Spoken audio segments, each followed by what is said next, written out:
looking at a lower resolution version of me through a cheap webcam, and I don't want to get dressed and all that. So you're like looking at this crazy hoodie guy. But the other day I was working with an overlay with Grok the last couple of days, and I posted the YouTube video early yesterday morning. I only got like 4 or 5 hours of sleep before going into work that day, but I posted it. There were a few problems though. It was getting chopped. The image was getting chopped off. The overlay image was getting chopped off, and on the 5.5 miles, and it was kind of slow, and there were not any.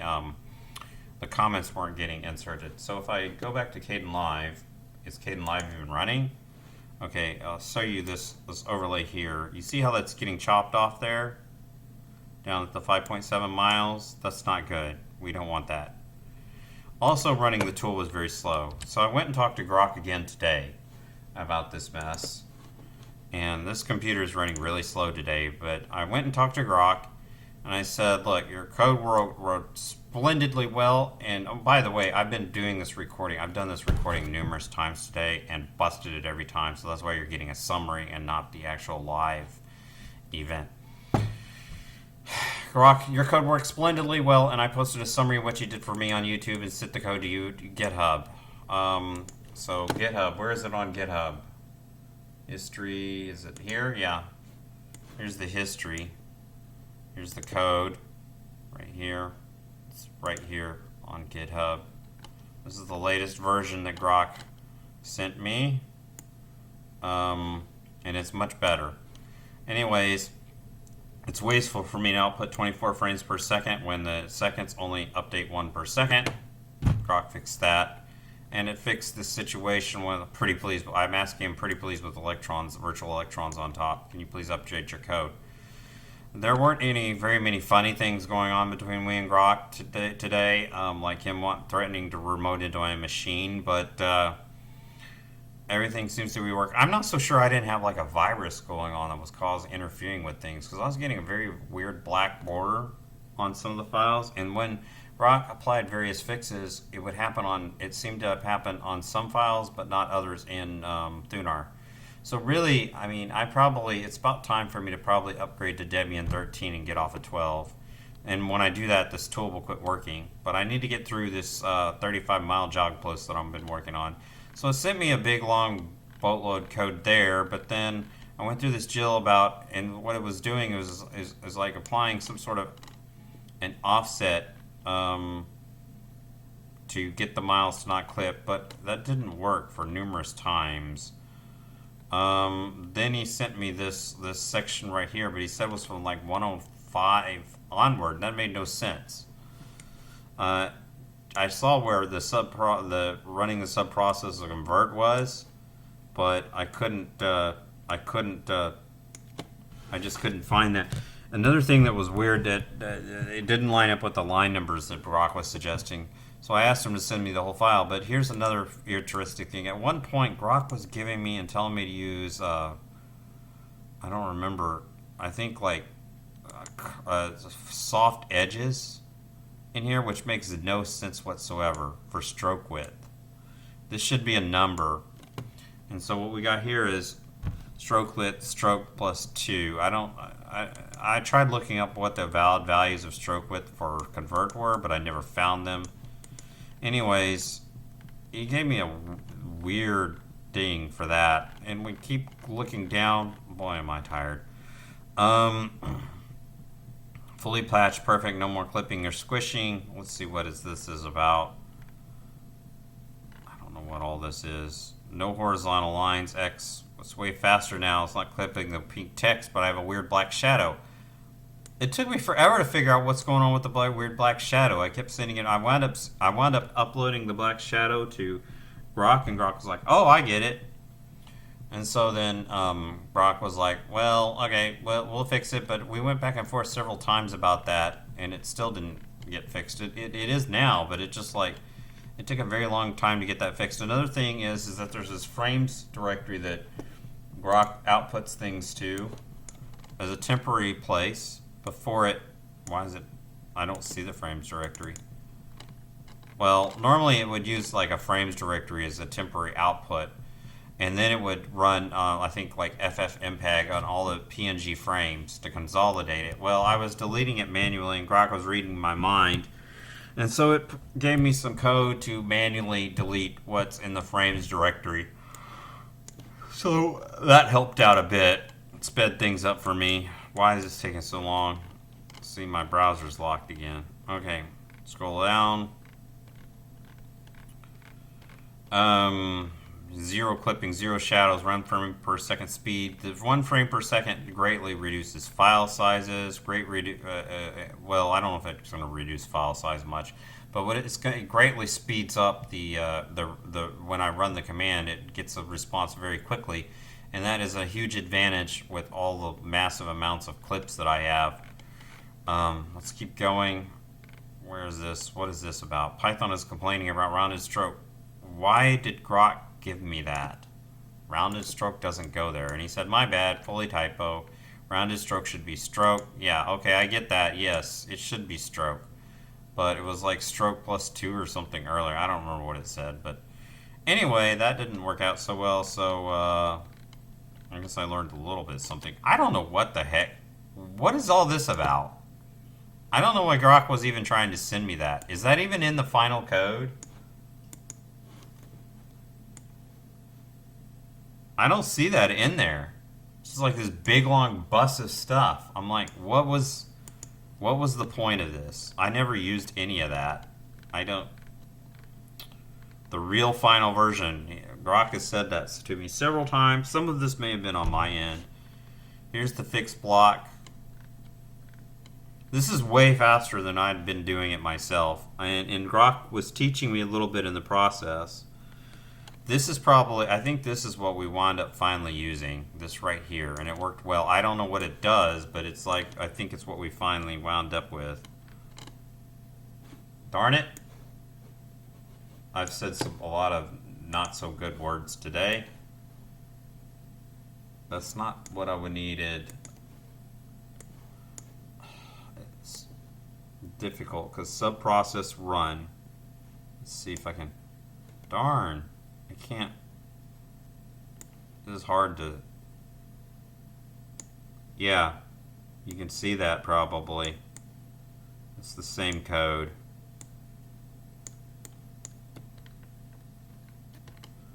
Darn, this is so hard to line up. Why is this? This is really difficult to line up. See all that wasted white space there? That is so freaking annoying. There we go. Slow! Jeez, this computer is so freaking slow.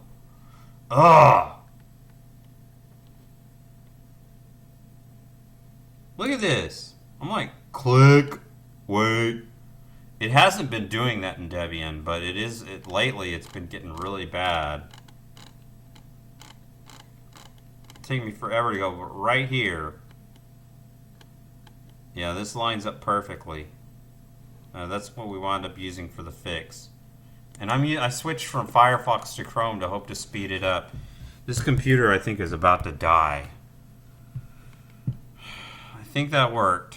Okay, right. Sorry, I still need to compare. I tried comparing two versions of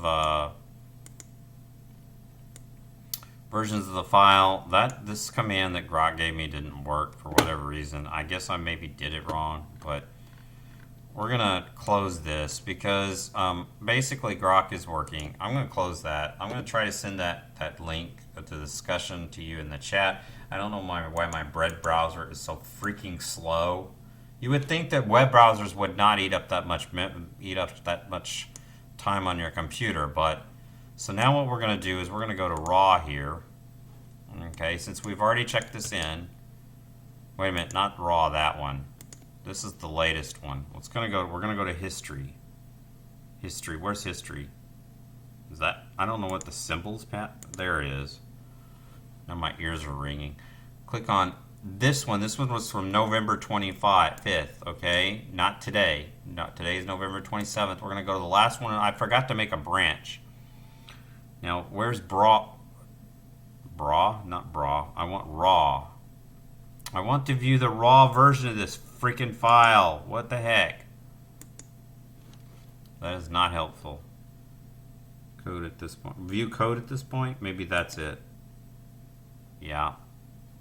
Raw. Okay, there we go. I'm going to go ahead and Control A, copy. I'm going to paste this over what we got. If I'd made a branch in GitHub, we wouldn't have this problem. We're not going to actually commit this, but we're going to save it. Okay.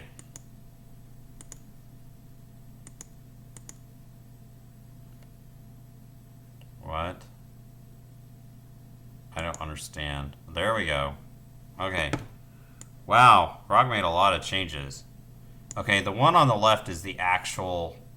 The one on the left is the actual most recent version, okay? So don't freak out. Because of the way I did it, I had to do it backwards because I didn't make a branch and all that kind of stuff.